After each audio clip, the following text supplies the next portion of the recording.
Olá, bom dia. Que a paz do Senhor Jesus seja sobre todos vós.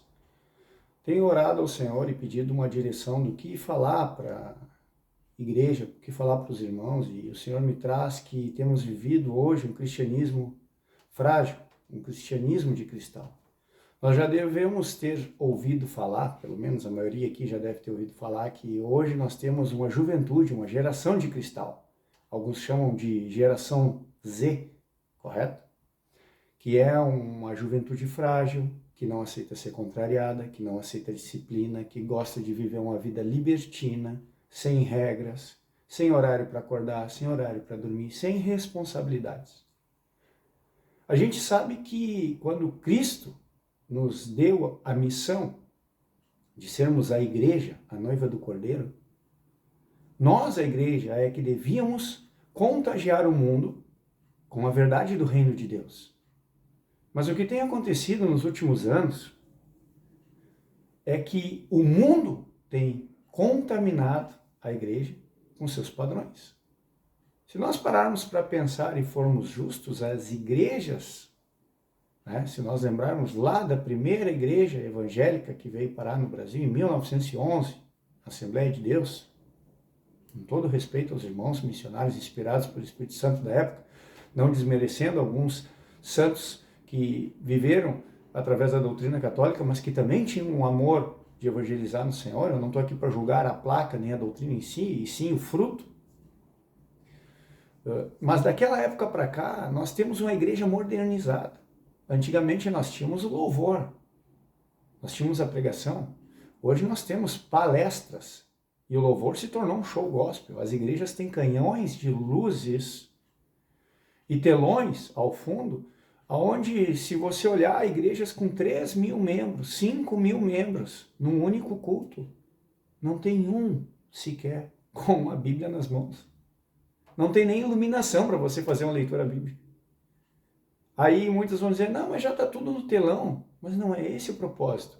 O propósito é você ter que aprender a buscar a palavra, você ter que aprender a depender de Cristo, você aprender a sair da congregação cheio do Espírito Santo, ir para casa e meditar e confrontar a palavra que foi pregada pelo pastor, pelo profeta, pelo vaso que estava lá na frente, e colocar com aquilo que o Espírito Santo te revela, de domingo a domingo em casa.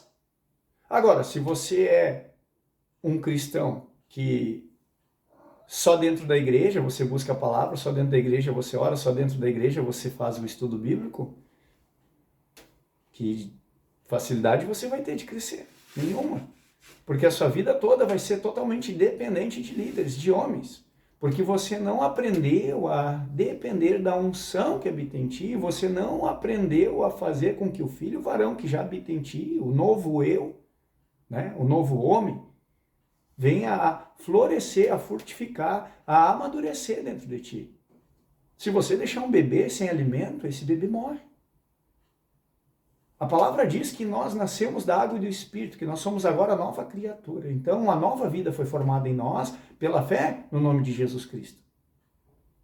Agora, se nós não amamentamos essa nova vida, como Paulo disse, leite vos dê a beber, se nós não amamentamos o novo eu, se nós não permitimos que o estudo da palavra, a leitura bíblica, a consagração, a oração sem cessar, que está escrito nas Escrituras, que nós devemos orar sem cessar, que a nossa vida tem que estar focada nas coisas do alto. Se nós não temos essa realidade prática de vida e tudo que nós fazemos é de tempos em tempos, uma vez por semana, 2, 3 vezes por semana, nós vamos na congregação para ter uma intimidade com o Senhor, então nós não estamos vivendo como discípulos, nós estamos vivendo como religiosos.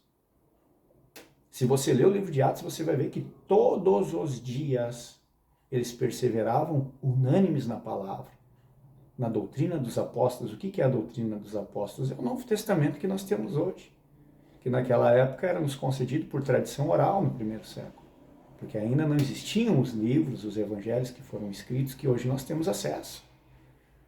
E outra coisa fundamental era que aquelas pessoas, elas, mesmo à face da morte, elas não amaram a própria vida. Aqueles cristãos foram ameaçados de morte, foram lançados aos leões no Coliseu, foram queimados vivos em Roma por Nero. Tiveram seus filhos suas esposas, seus maridos, seus entes queridos, assassinados a sangue frio na frente deles. E eles não negaram a Jesus Cristo. Eles não negaram o Senhor. E hoje, irmãos, hoje o nosso cristianismo, basta uma pessoa te contrariar dentro da igreja, um líder ou um irmão novo na fé, e dizer, eu não concordo com o que você pregou, com o que você está falando, e deu. Já virou divisão, já virou contenda. Você já quer trocar de placa, você já não quer mais compartilhar da palavra com aquelas pessoas, você já quer fundar um novo ministério. Essa é a realidade do cristianismo atual. Isso é um cristianismo completamente herege. Porque não tem a base pétrea de Jesus, onde Jesus ensina, ofereça outra face. Se te obrigarem a andar uma milha, anda duas. Se te pedirem a túnica, entrega a capa. Aquele que amar a própria vida não é merecedor do meu reino. Porque, na verdade, o cristão hoje ele não está preocupado em frutificar em amor e a sofrer pelo nome de Jesus. Hoje o crente, o cristão de 2024, a realidade dele é simples. Se você não me reconhecer, eu vou embora. Se você não vê o quanto eu dizimo, o quanto eu oferto, o quanto eu louvo, o quanto eu oro, o quanto eu prego bonito, eu vou para outra igreja que me aceite. Esse é o cristão atual. Que cristianismo é esse? Onde é que vocês aprenderam esse cristianismo, amados? Quando Paulo e Barnabé discutiram porque Barnabé queria levar João Marcos e Paulo disse que não, que João Marcos não tinha participado desde o início deles com a obra missionária. E houve uma discussão onde Paulo disse, não, eu não vou levar e ponto. E aí vocês vão pensar, então Barnabé não estava na unção. Não, amados, não era isso, era uma divergência humana. Paulo poderia ter perdoado João Marcos, mas Paulo não achou justo. Paulo era falho e pecador como eu e você. A diferença é que aquele homem era um homem crucificado. Ele tinha a realidade do pecado dele, mas ele não vivia almejando os seus sonhos humanos. Ele não estava preocupado em ser reconhecido, ele estava preocupado em pregar o evangelho, porque ele queria, de alguma forma, se redimir de todo o mal que ele causou à igreja quando fariseu. Aquele homem carregava em seu coração um peso de culpa, de ter perseguido a igreja de Jesus Cristo, tão grande, que ele não media esforços, ele foi apedrejado, ele foi açoitado, ele foi aprisionado, ele teve em 3 naufrágios, ele cita isso. E aquele homem não esmorecia, ele não desistia. Quando ele era expulso de sinagogas em algumas cidades, ele ia para outras. Mas ele não desistia do evangelho, ele não desistia da sua fé. E mesmo à face da morte, ele não renegou os seus. Quando um certo jovem coabitou com a sua própria madrasta, cometendo um pecado terrível na igreja em Corinto, Paulo diz, olha, que esse rapaz seja afastado para que o seu corpo seja destruído pelo maligno. Mas na carta em 2 Coríntios ele readmite esse irmão à igreja, olha, já basta o tempo de sofrimento. Então, creio que ele já aprendeu a lição, tragam ele de volta, perdoem ele. Jesus ensina que eu tenho que perdoar 70 vezes 7. O que é perdoar? É uma perda grande. O que é perdoar? É você não guardar mágoa no coração. Ah, eu perdoo o irmão tal ou o pastor tal por ele ter me ofendido, mas ele lá, eu aqui. Que perdão é esse? Se Judas Iscariotes tivesse se arrependido e pedisse perdão aos 11, será que ele não seria perdoado? Porém, Judas preferiu se suicidar do que ter que encarar os seus irmãos de fé. Quantos estão assim hoje, que se afastaram da congregação, fizeram alguma coisa, um pecado de adultério, um pecado de calote? Eu não sei, não me interessa saber, quem vai julgar é Deus. Mas quantos se afastaram da congregação hoje por pecados ou porque se magoaram com pessoas que deveriam dar o exemplo e não deram o exemplo? E se afastaram da congregação e não vão voltar mais porque estão magoados e feridos. Que cristianismo é esse, amado? Que cristianismo é esse? Que você é condicionado à opinião humana para que você creia, ou para que você tenha unidade. Paulo disse, numa grande casa há vasos de ouro, de prata e de barro. Uns são para honra, outros são para vergonha. Paulo também disse, E importa realmente que haja divisões e partidarismo entre vocês para que aqueles que são os eleitos, os que vão para as bodas, eles se manifestem. O que Paulo está dizendo? Que quando há divergência, que quando há contenda, que quando há divisão do corpo, os que são fiéis ao Senhor, eles não se contaminam e eles não tomam partido, eles não levantam facções, porque os facciosos não herdarão o reino. Eles vão para o choro e ranger de dentes. Eles vão para o fogo, aonde tem lá, né? O verme que não morre, tem o fogo que não se apaga. Eu não estou aqui pregando terrorismo teológico, não é isso. Eu estou aqui tentando conscientizar você que está ouvindo essa mensagem e te perguntar, que cristianismo você tem vivido? Um cristianismo que dá a vida pelo nome de Jesus, que não está se preocupando com autoimagem e que não importa se o teu irmão te critica, ou se ele fala mal de ti pelas costas, ou se o pastor não vai com a tua cara, ou se fulano não gosta de sentar do teu lado. Não, você não está ali por eles, você está ali por Jesus, como Jeremias, que era rejeitado por todo Israel, mas ele não deixou de profetizar. Quantas vezes Jeremias foi diante do rei, mesmo sobre o risco de ser assassinado, e foi lá e pregou e profetizou o que Deus mandou ele para falar. Ele não temia a homens. Jesus disse, não temais aqueles que podem fazer algum dano ao corpo físico, mas não podem fazer nada contra a vossa alma. Tenham temor àquele que pode lançar no inferno, tanto a alma quanto o corpo. Olha que tremendo. E hoje, meus irmãos, o cristianismo está dividido em dogmas, em doutrinas, em placas, em opiniões. O irmão ora em línguas, o outro é mais quietinho, um acredita em milagre, o outro não acredita que exista milagre. Como é que vai haver milagre com essa nossa fé miserável, que não aceita ser perseguida pelo nome de Jesus? Eu ouvi um certo pastor, respeitado no mundo cristão, e que eu admiro e respeito, escuto muitas pregações dele, não vou citar o nome, onde ele disse que hoje não existe mais milagres, porque das duas uma, ou Deus ele tem um novo propósito para nós, né? Ou nós somos incrédulos. E eu fui na página dele e falei, falaste com sabedoria, meu irmão. Hoje não existe muito milagre porque nós somos incrédulos. Porque nós temos uma fé pífia no reino. E a maior prova disso é isso. Quando a gente é esbofeteado, quando a gente é contraditado, quando a gente é ofendido numa congregação, a gente vai para outra. Porque está muito fácil ser crente hoje em dia. Eu vou para a igreja X onde me aceitam. Eu não gosto da igreja Y porque lá a mensagem é muito dura. Eu não consigo abrir mão do meu pecadinho de estimação. É assim que o crente está. O crente vai para a igreja no domingo, segunda-feira está olhando site pornográfico. O crente vai para a igreja na quarta-feira, na quinta-feira está falando mal dos outros, falando mal da própria família, falando mal dos próprios irmãos, fazendo críticas construtivas. Para. Você é um divisivo, você não é uma pessoa que traz unidade. Como é que Deus vai te honrar? Como é que Deus vai te usar para operar um milagre? Hoje não existem muitos milagres. Claro, não tem fé.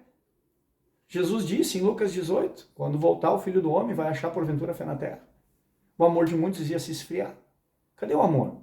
Cadê o dom supremo citado em 1 Coríntios 15, que tudo sofre, tudo crê, tudo espera, tudo suporta, que jamais acaba? Cadê esse amor? Você tem? Eu, infelizmente, não sei se tem ou não. Eu só sendo posto à prova é que eu vou saber. Por isso que Deus manda as dificuldades, por isso que Deus manda as adversidades, por isso que Deus permite o sofrimento. Porque é no sofrimento que o cristão mostra o que tem no coração. E quando você é confrontado, quando você é contrariado, quando você é mal visto, qual é o sentimento que vem? De amargura? É evidente que a gente fica triste de não ser amado, não ser correspondido. Quem não ficaria? Mas quem é uma pessoa, um ser que foi totalmente não correspondido como o Senhor Jesus Cristo, que no momento em que ele foi preso e levado ao pretório, todos os seus discípulos o abandonaram. Ficou ali Maria e João, quando muito. Pedro negou 3 vezes o Senhor, com medo de perder a vida. E Pedro tinha dito, não, mesmo que eu seja colocado à face da morte, jamais te negarei. Então, quer dizer, é muito fácil dizer que a gente crê. É muito fácil dizer que a gente ama, que a gente é crente, que a gente é cristão. É fácil falar. Mas, na hora da prática, a gente está sendo aprovado ou reprovado. Na hora da adversidade, da dificuldade, você está amando os teus inimigos, amando quem te persegue? Ou você é um hipócrita que na hora da prova você falha e reprova? Chega de viver um evangelho fajuto, que dá mau testemunho de Jesus para as pessoas que estão aí fora. Quantas almas poderiam ter sido salvas e ganhas para o reino pela nossa boa conduta? E pelo contrário, nós estamos dando mau testemunho. O nome santo é blasfemado entre os pagãos, entre os ímpios, por culpa dos crentes. Quem ensinou o mundo a olhar para nós, igreja, como um bando de pedichão de dinheiro, como um bando de hipócrita, como um monte de narcisista, porque é essa a visão que o mundo tem de nós? Somos nós, cristãos, que estamos dando esse mau testemunho. Porque os filhos de Deus ouvem a voz de Deus. É evidente que tem pessoas que são usadas pelo Espírito Santo de Deus e que estão ganhando almas para o Senhor e que estão trazendo luz e graça para as pessoas. É evidente. Mas e eu e você, meu amado, que está assistindo essa mensagem? Nós estamos. A palavra diz que se nós nos julgássemos a nós mesmos, nós não seríamos julgados. Então quem nos julga é o Senhor. E nesse tempo de calamidade, nesse tempo de enchentes, inundações, onde 85% do Rio Grande do Sul foi afetado, e agora essas inundações estão se alastrando, sentido Uruguai e Argentina, agora é a hora da gente aprender a julgar menos e amar mais, de criticar menos e abençoar mais, e abrir os nossos lábios, porque a boca fala o que tem no coração, abrir os nossos lábios para trazer luz e vida para aqueles que precisam do Senhor. E ganhar as pessoas pelo bom exemplo e não pelo muito falar. Os irmãos entendem essa mensagem? Vamos parar de se dividir, vamos parar de criticar, vamos parar de dizer, quem errou foi ele. Dê você a cara tapa. Dê você o exemplo, o bom testemunho. Jesus foi humilhado por aqueles que ele amava. Caia sobre nós o sangue dele. Solta Barrabás. Lembra? Se és filho de Deus, desce da cruz e vamos crer em ti. Lembram? Mas Jesus, calado, foi até o fim e disse, Pai, eu te entrego o meu espírito, está consumado. E você, meu irmão, minha irmã, também está se entregando para o Senhor? Reflitam nestas palavras. Quem gostar da mensagem, quem sentir de compartilhar essa mensagem, faça isso. Dê um like, compartilha, porque isso faz com que o algoritmo do YouTube entenda que você gostou da mensagem e partilhe essa mensagem para mais pessoas.